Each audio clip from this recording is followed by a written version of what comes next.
Hello everyone, the Anime Down here with another video. This time we will be looking at the fall anime season that is on the horizon.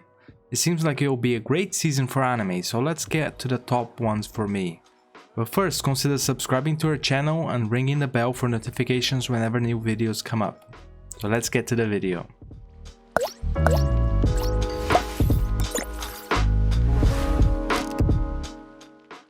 First off, we have Blue Period, the adaptation of the award-winning manga and the series I featured in a previous video too. It's finally coming this fall. It felt like such a long wait, but it will be worth it. The manga gained renown because of its coming-of-age story, but for me the aspect that was more important in causing this was the art theme that erupted around this coming-of-age package. Yaguchi is a successful student and he is quite popular at school, but he feels that there is a hole in his life that is unfulfilled. This hole is a reference to his lack of passion and drive for anything in particular, which can be quite relatable for many youths, like I previously said.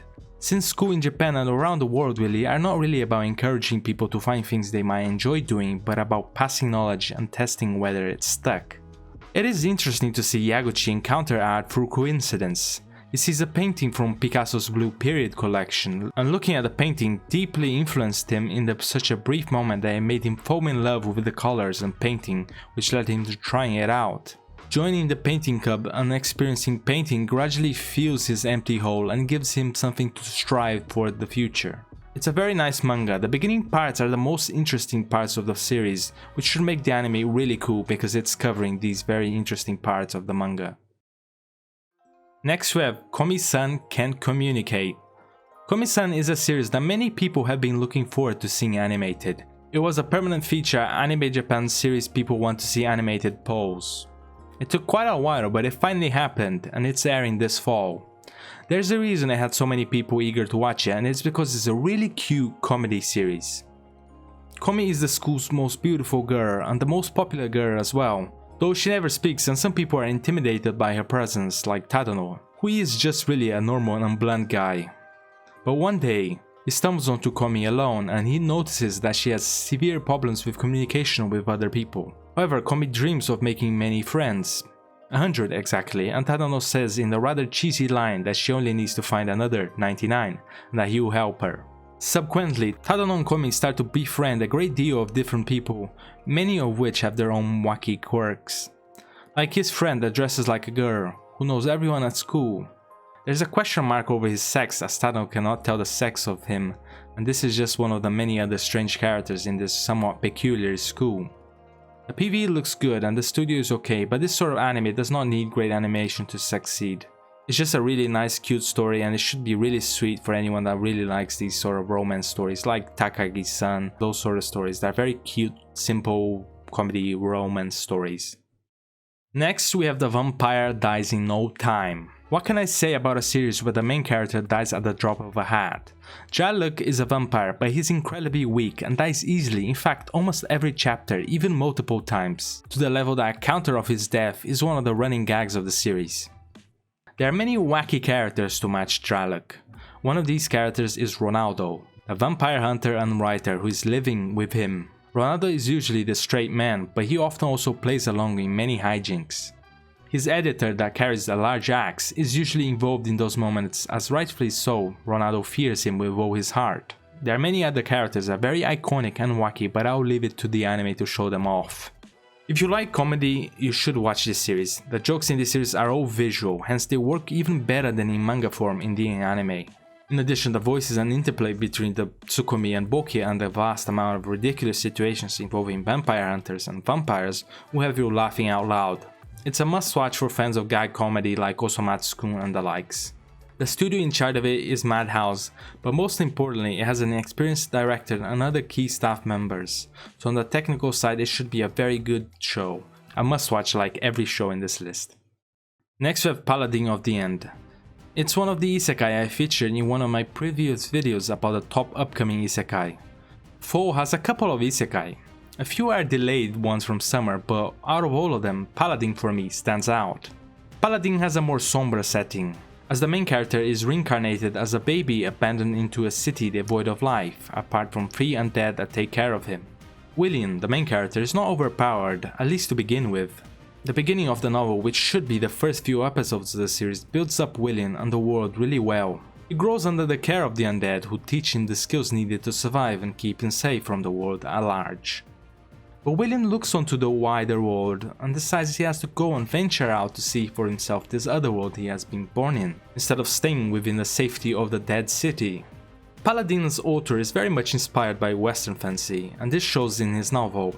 It has, more so than other isekai, a sturdier foundation for the story that shows the world building and characterization in the beginning, which builds up for the eventual adventure. It should be a very interesting show, and hopefully the anime really nails the first few episodes that should cover the first childhood arc, which is the most important one for getting into the series. Sadly, the animation, which will be done by Children's Playground Entertainment, which is a newer studio, and the animation does not seem to be too amazing, but there are good news too, the staff working on it is alright. I have been looking forward to seeing Paladin of the End animated, so I really hope it does not disappoint. Fingers crossed, because this is one of the better isekais you will probably watch. The story is very well grounded and very interesting. Next we have Shinka no Mi, another isekai that I featured in my top upcoming isekai list, together with Paladin of the End. Shinka no Mi is a transmigration isekai series that has a whole school transported to another world. However, the main character, who is fat and smelly, is forgotten by everyone, so whilst other students form group, he was left to be transported alone. He ends up at a forest filled to the brim with dangerous creatures, and his only upside is that he can somehow sneak and steal food from some monkey monsters to feed himself. That luck though runs out when he is caught and hit by one of the monkeys. But his injuries trigger the power of the seeds he had been eating, which are known as the Seed of Evolution. This morphs Seichi and he finds out he has slimmed down and become much stronger, and this sets him off in his journey. Shinka no Mi is a very casual isekai with a lot of absurd comedy included. It's a mix of Konosuba and Arifureta, but without the edginess of Arifureta. It's a series that I find very funny, and whilst it does not seem like its animation will be brilliant since the staff work on it is not too experienced. Also, it's a collab project between Few Studio and Children's Playground Entertainment. Neither are bad studios per se, but they're not exactly top of the line. I do like the characters design so far, and the animation should look fine, and that'll be enough for this series. It could turn out like Konosuba, that had okay-ish animation but was rather good and popular because of its really good comedy. So I really suggest this to any fans of Konosuba and those sort of comedies that are very wacky, and this isekai will be really fun. It's got a lot of it, and it will bring out a lot of laughter. I'm already laughing just remembering some stuff that will probably be animated. Last but not least, we have Osama Ranking. Osama Ranking is Wit Studios' latest anime. This time it's the adaptation of a really charming series, and a surprising one to be receiving such a brilliant anime adaptation. I say this because the manga of Osama Ranking began first as a web serialization in Manga Hack, a site where anyone can publish their own manga series. Toka, the author of Osama Ranking, was just one of the many people that published their work there, but the series' charm gained it an audience. This orange is important because it's a big part of the reason this series has such a unique aesthetic for a manga. Instead resembles some Western children's comic books, since it has a rather simple picture book-esque art style, but one that nevertheless meshes very well with its story. The main character is the first prince, Boji, who is deaf and spends his day playing, and hence is looked down by the king's aides.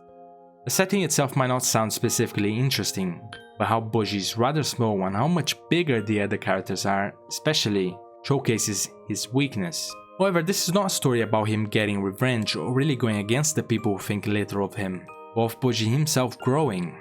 It's not an underdog story of Boji proving his doubters wrong, but about how his shadow friend and Boji train himself and get stronger, not just physically but emotionally, to overcome any obstacles and become the best king for his people. This show has the potential to be one of the best anime this year, and also probably one of the marquee animes in recent period. The PV shows what we all expected. Wit will deliver excellent animation. I can say with confidence that the staff features a lot of good names, they have very good content to adapt in this series, which goes a long way in itself, so this is one to watch out for. It is a very good series with a lot of personality that I feel a lot of anime nowadays can only dream to have, so watch out for this series and give it a go, because it's a really nice series. So that was the video guys, so what did you guys think? Well, leave a like and comment with your favorite Titan from fall, and share the video with your friends and all those sort of things. Share the channel. I'm really helpful for everyone that has been subscribing and commenting. I really like doing these videos. And leave a like and a comment with your favorite title from fall.